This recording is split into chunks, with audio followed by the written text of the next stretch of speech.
It could not have happened because there was a list that was compiled and submitted to the National Prosecuting Authority of over 500 political activists that were unaccounted for during the TRC who had disappeared during the conflict of the past. Now, that was part of a report that was presented to the then President Mbeki, and therefore it could not have happened then. And the exhumations that had happened, which is about 101 people that have been exhumed, identified, and handed back to the families and given a decent burial, is about 101.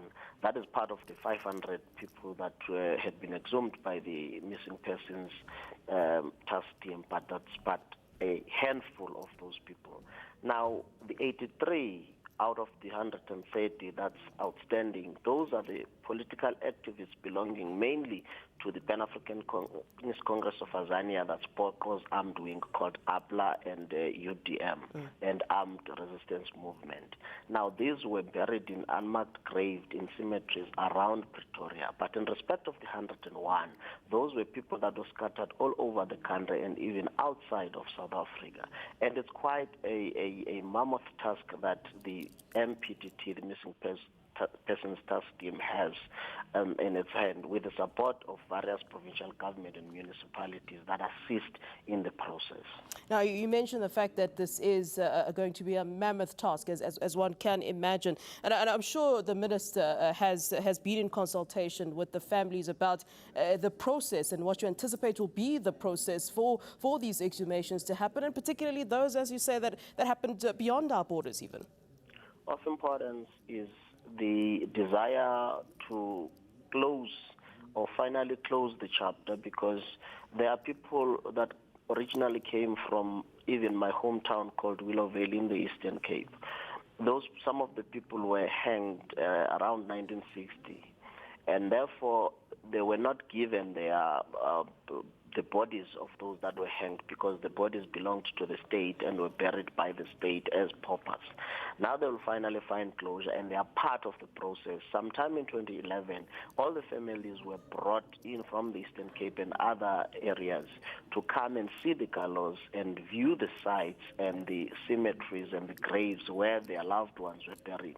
Now, from the 4th of April, for the next, I think, about 3 to 6 months, the NPA's Missing Persons Task Team will be conducting those exhumations, conduct DNA tests when necessary, and hand them to the families, and financially support, as the Department of Justice with the provincial governments, a reburial of all those exhumed bodies. That process is estimated to take about 3 to 6 months.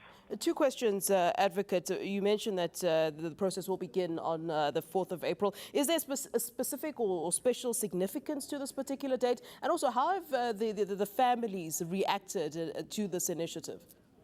Look, they've been waiting for a very long time, because from 1960s up to 2016, you can imagine the trauma that they had to be subjected to. Now, obviously, there is no significance in terms of when we start, because we should have done this a way back, but we wanted a situation where it is not just a situation where we run to the graves and dig bones and then hand them to families.